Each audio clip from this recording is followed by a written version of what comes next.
Hello, History 2 students. This is Mrs. Politsky, and I have notes for Chapter 15, Section 3, The Cold War in American Society. Make sure that you have your handout, and we will begin. So, let's talk a little bit about the Red Scare and how that all came to be. You may have heard this term because I think it might have been one of your vocab terms, but the Red Scare was this kind of fear of communism that really has its roots back in the 1920s when communism kind of was first surfacing here in the United States. Really, you can even go further back and talk about some of the things that were happening towards the turn of the century with Marxism and such. But after the Second World War, the Red Scare became kind of a thing that we needed to worry about again here in the United States. And there was an event that took place in 1945, shortly after the end of the war, that a lot of people say was the beginning of the second Red Scare. And that was when Igor Gazinsko defected with documents from a Soviet embassy. He was a Soviet defected from their embassy with these documents revealing that the Soviets had an effort to infiltrate organizations and government agencies here in the United States. Just so you know, this actually took place in Canada and not necessarily here in the United States, but the plan was to go into different government agencies and organizations here in the U.S. To find out as much as the Soviets could about America and our government and such. Igor, as you can kind of see down here at the bottom of the page, has the hood on his head. And he actually is the guy who's to the left there, sitting on the bumper of the car. He was a fairly young man at the time. And I think he certainly was concerned about what was happening as far as the goal to obtain information primarily on the atomic bomb and that kind of information. On kind of the left-hand side of your slide here is actually a photograph of probably two of the most famous spies in American history, and that was Ethel and Julius Rosenberg. They had actually been a part of the Manhattan Project, and as some investigation would go on, they would be linked to a series of spying as far as leaking information about our atomic program to the Soviet Union.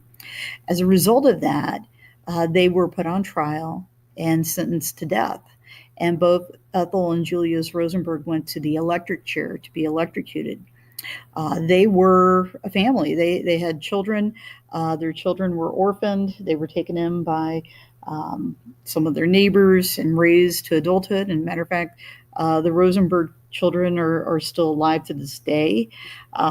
They are kind of elderly people today because of the age and the time period that this has passed.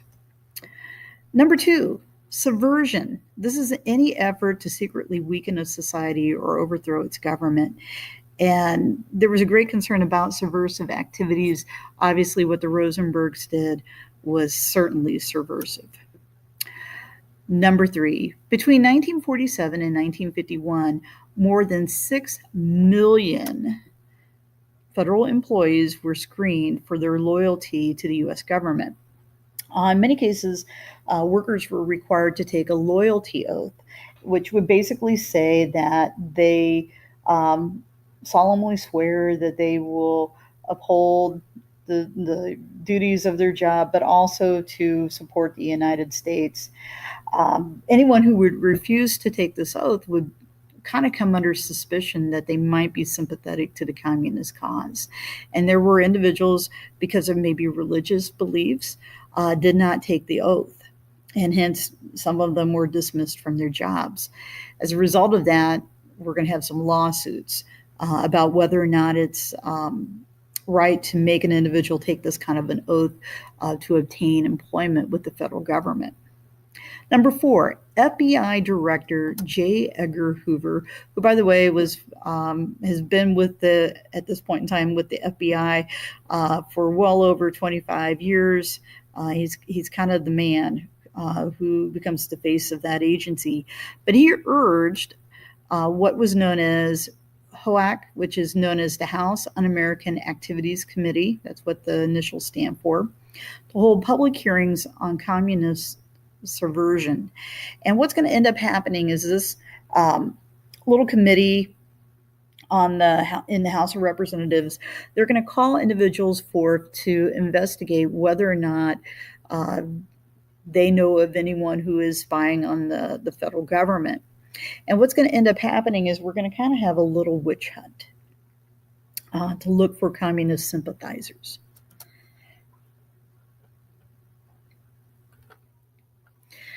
Number 5, people who went to testify before the House Un-American Activities Committee used their Fifth Amendment right to protect themselves against self-incrimination. That's like testifying against themselves. These people were often, we can move this,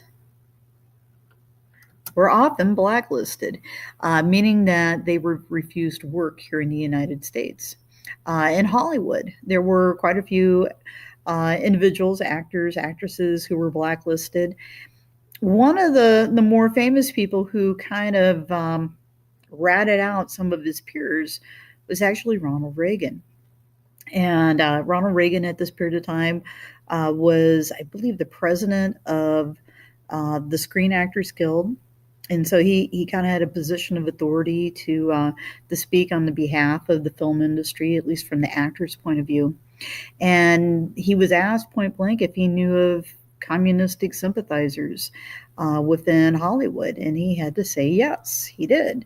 And as a result of that, there were many directors and actors and actresses that were dismissed from studios who would have to really wait many, many years before they could ever find employment in Hollywood again. There were some of those people who didn't forget what Ronald Reagan did. And that would come back in later years when we get around to the 1980s when Reagan is running for the presidency. Number 6, the University of California required its faculty members to take a loyalty oath and fired those who refused. And they weren't alone. There were other colleges and universities and businesses that did the same. If you looked around the state of Nebraska, some of our state colleges, like Wayne State, did the same thing as well. Number 7, Senator Joseph McCarthy used the fear of communism to increase his own power and to destroy the reputation of many other people.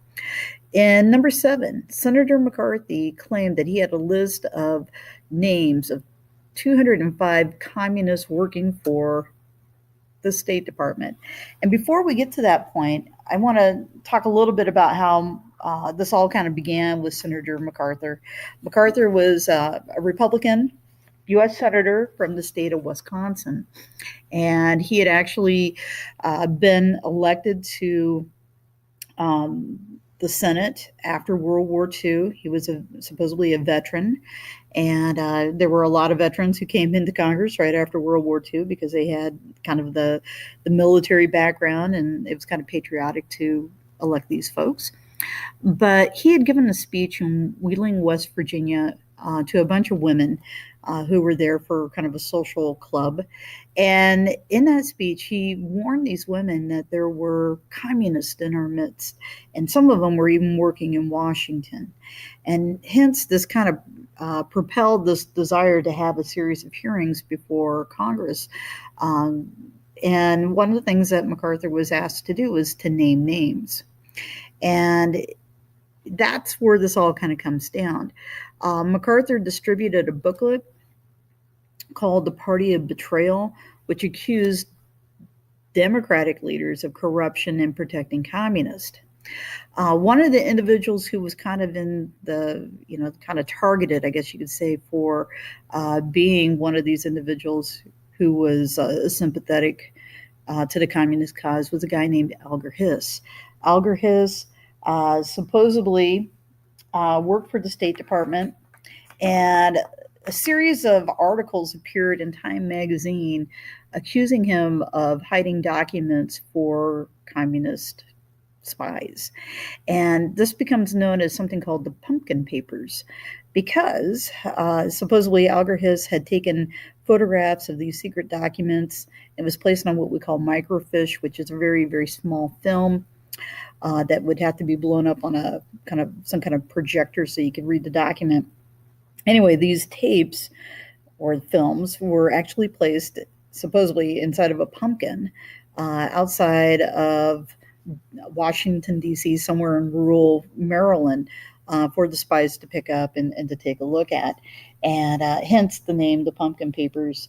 Alger Hiss is going to be tried, convicted, found guilty, and is going to serve some time in prison. But eventually he's going to be exonerated, meaning that they're going to find that they've accused him of something that he didn't completely do. Number 9. In 1952, Republicans won control of Congress. MacArthur became the chairman of what is known as the Senate Subcommittee on Investigations.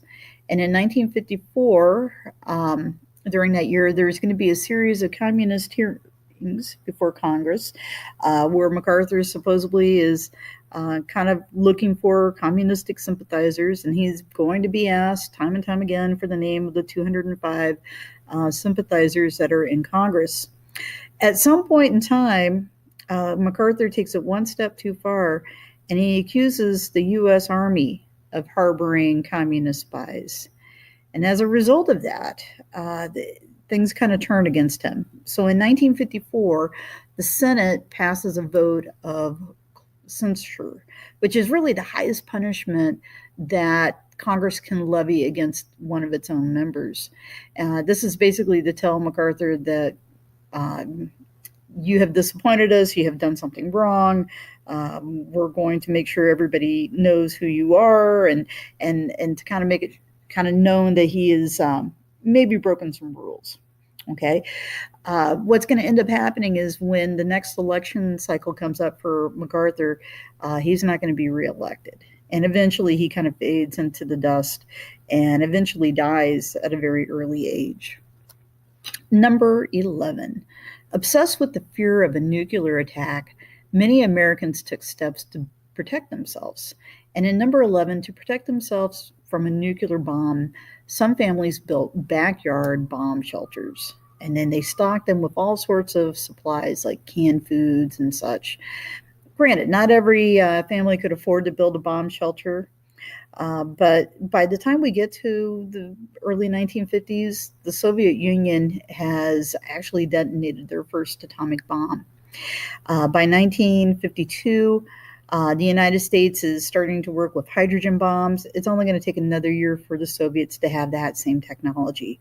So this whole idea of actually building a bomb shelter probably doesn't sound like such a bad idea in the 1950s. But you got to remember, a lot of these nuclear weapons in early 1950s, we did not necessarily have the rockets that would orbit the Earth at this point in time. So these are items that are going to have to be launched and eventually sent. Number 12, worries about nuclear war and communism fed people's imagination and soon appeared in popular fiction and culture, among other media. So a lot of our movies and books are going to start depicting the fear of a nuclear attack. And if you've ever watched a Godzilla movie, you might know that Godzilla, this little lizard that becomes really big and ferocious, was actually a result of some mutations that was caused from exposure to radiation. Thank you very much.